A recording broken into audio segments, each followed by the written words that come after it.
উপস্থিত থকা আজি লক্ষীমতী পৰিচালনা সমিতিৰ সভাপতি মহোদয় নিপেন দাস ডাঙৰীয়া তথা ইয়াত মহোদয় ৰয় প্ৰমুখ্যে ইয়াত উপস্থিত থকা সকলো সন্মানীয় বয়োজ্যেষ্ঠ মানিকপুৰবাসীৰ বয়োজ্যেষ্ঠ ব্যক্তিসকল আই মাতৃসকল সকলো ভাইটি বা ভণ্টি যিসকল ইয়াত উপস্থিত আছে আৰু এই মন্দিৰ তথা এই অঞ্চলৰ গোটেইখিনি সকলো সন্মানীয় ৰাইজ আজি মই ভাবো যে মানিকপুৰবাসীৰ কাৰণে খুব উল্লেখযোগ্য এটা দিন উল্লেখযোগ্য এইকাৰণে দিন যে যিকোনো বস্তু এটা নিজ হাতেদি যেতিয়া জন্ম দিয়া হয় বা নিজ হাতেদি যেতিয়া গঢ়ি লোৱা হয় আৰু সি যেতিয়া পূৰ্ণ আকাৰ পায় সেই কথাটো যিজনে বনাই তেওঁহে উপলব্ধি কৰিব পাৰে সভাপতি মহোদয়ৰ যি বক্তব্য দিছিলে সেই বক্তব্যত তেওঁৰ প্ৰত্যেকটো কথাত সেই মনৰ ভাৱখিনি আছিল আৰু মই ভাবোঁ ইয়াত আজি উপস্থিত থকা এনেকুৱা প্ৰচণ্ড ৰ'দতো বা এনেকুৱা গৰমতো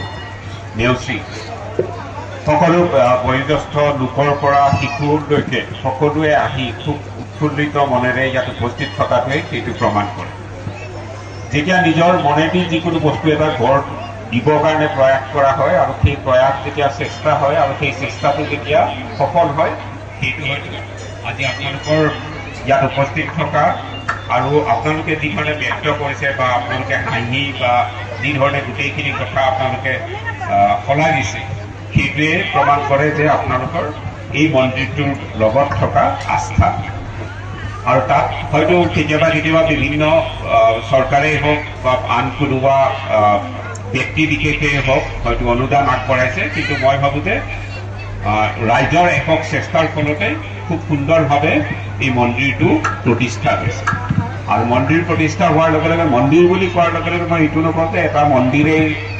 সেই মন্দিৰটোৰ লগত গোটেই কথাখিনি জড়িত হৈ থাকে মন্দিৰ বুলি মই নকওঁ যে যিকোনো ৰিলিজিয়াছ ইনষ্টিটিউশ্যনৰ লগতে সেই ঠাইখনৰ বৈশিষ্ট্য বা সেই ঠাইখনৰ কি ধৰণে আগুৱাই যায় বা কি ধৰণে গঢ় লৈ উঠে সেইটো নিৰ্ভৰ কৰে মানিকপুৰৰ নিচিনা এখন ঠাইত হয়তো আমি বিভিন্ন সময়ত মই বিভিন্ন ইয়াত বয়োজ্যেষ্ঠ ব্যক্তি আছে প্ৰত্যেকজনকে হয়তো মই নামেদি মই তেওঁলোকক নাজানিলেও কিন্তু মোৰ যোৱা 3 বছৰত তেওঁলোকৰ লগত মোৰ উতঃকৃত এটা সম্বন্ধ গঢ়ি উঠিছে চকুৰ চিনাকি কথা এনেকুৱা যে মই প্ৰত্যেকজন মানুহক দেখিলে মই গম পাওঁ যে এই ব্যক্তিজনক মই লগ পাইছিলোঁ এনেকুৱা কথা আমি যেতিয়া বিভিন্ন সময়ত বিভিন্ন কথা পাতোঁ মানিকপুৰৰ বিভিন্ন ইছ্যু আছে কিন্তু তাৰ লগে লগে মই এটা বস্তু সদায় লক্ষ্য কৰিছিলোঁ যে মানিকপুৰবাসীৰ ৰাইজৰ একতা আৰু তেওঁলোকে যিকোনো কাম এটা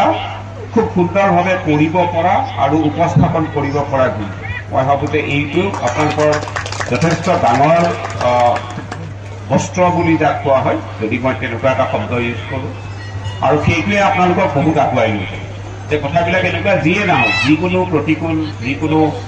প্ৰতিবন্ধকতা থাকিলেও আপোনালোকে আগবাঢ়ি যোৱাৰ মানসিকতা আছে ইয়াৰ আৰু এটা কাৰণো আছে যে মই যেতিয়া মানিকপুৰবাসীৰ যদি বুৰঞ্জী চাওঁ বা তেওঁলোকৰ বিষয়ে জানিবলৈ ইচ্ছা কৰোঁ তেতিয়া দেখোঁ যে আমি মানুহবিলাক হয় কৃষিজীৱী বা কৃষিৰ ওপৰত নিৰ্ভৰ কৰি জীৱন যাপন কৰা নহ'লে আমি চাকৰিয়াল আৰু চাকৰিয়াল ক্ষেত্ৰে আমাৰ বহুত মানুহ সামৰিক বাহিনীত আৰু সামৰিক বাহিনীত থকাৰ ফলত কি হয় যে সেই একাগ্ৰতা সেই ডিচিপ্লিন সেই গোটেই কথাখিনি যিখিনি থাকে সেইখিনি যেতিয়া মই পিছলৈ ঘূৰি আহোঁ সেইটো প্ৰতিফলিত হয় মই জানো যে লক্ষী মন্দিৰ প্ৰতিষ্ঠাৰ ক্ষেত্ৰত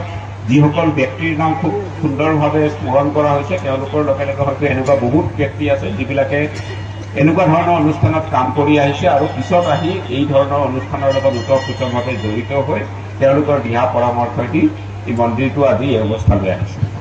এই কথাটো মই এইকাৰণে উল্লেখ কৰিছোঁ যে মই ভাবোঁ যে এনেকুৱা ধৰণৰ যি চেষ্টা এনেকুৱা ধৰণৰ প্ৰচেষ্টা আৰু কেতিয়াও হাৰ মানিব নিবিচৰা যি মানসিকতা সেই মানসিকতাই হয়তো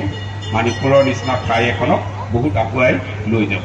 যিয়ে নহওক কিবা আজি আমাৰ এটা এনেকুৱা ধৰণৰ ইছ্যু হৈছে মই শব্দবিলাক ক'ব খোজা নাই যে কি ইছ্যু হৈছে বা কি হেৰি হৈছে কিন্তু আমি সকলোৱে গম পাওঁ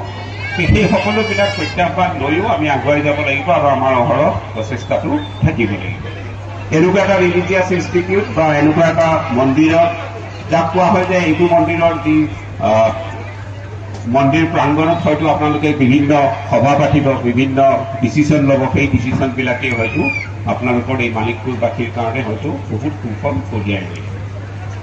আজিৰ এই শুভক্ষণত মই সকলোকে শুভেচ্ছা জনাইছোঁ। বেছি দীঘলীয়া নকৰোঁ, প্ৰচণ্ড গৰম, কিন্তু মই এটা কথাই কওঁ যে আপোনালোকৰ যি চেষ্টা, আপোনালোকৰ যি একাগ্ৰতা, আৰু আপোনালোকক মই আকৌ দোহাৰিছোঁ যে আপোনালোকৰ যিকোনো প্ৰতিবন্ধকতাক আপোনালোকে খুব সুন্দৰভাৱে মোকাবিলা কৰাৰ যি মানসিকতা, সেইটো সদায় ৰাখিব আৰু এই ধৰণে কাম কৰি নিজৰ ঠাইখনৰ যাতে যথেষ্ট উন্নত হয় তাৰ বাবে যাতে সকলোৱে চেষ্টা চলায়। মই ভাবোঁ যে বয়োজ্যেষ্ঠসকলৰ লগে লগে ইয়াত থকা মহিদৰকে ধৰি দুলালকে ধৰি মই তেওঁলোকক নামেৰেই মাতিছোঁ, কাৰণ বিভিন্ন সময়ত মই তেওঁলোকৰ নাম কাঢ়িয়ে মাতোঁ। ঠিক তেনেধৰণে মই যাৰ নাম নাজানো কিন্তু যিসকল ব্যক্তিক দেখিছোঁ উঠি অহা ল'ৰা, তেওঁলোকে ওতঃপ্ৰোতভাৱে জড়িত, তেওঁলোকক প্লাছ আমাৰ ইয়াত থকা জিলা পৰিষদৰ নতুন নৱনিৰ্বাচিত সদস্য তথা অন্যান্য বিভিন্ন সংগঠনৰ সকলো সদস্যক মই এটা কথাই কওঁ যে যদি নিজৰ যদি স্থানখনৰ যদি উন্নতি কৰিবলগীয়া হয় তেতিয়াহ'লে আপোনালোকে এটা ভেটি গঢ়ি তুলিব লাগিব। মই আশা ৰাখোঁ যে আপোনালোকৰ এই নেতৃত্বত বা আপোনালোকে সকলোৱে এই ধৰণে গঢ় দিব পৰা গোটেই যিখিনি প্ৰাৰম্ভিকতা থাকিব সেইখিনি আপোনালোকে কৰিব আৰু মানিকপুৰবাসী যাতে আৰু আগুৱাই যায় তাৰ বাবে সদায় অহৰহ চেষ্টা থাকিব। সকলোকে শুভকামনা জনাইছোঁ আৰু নমস্কাৰ জনাই মোৰ বক্তব্য সামৰিছোঁ।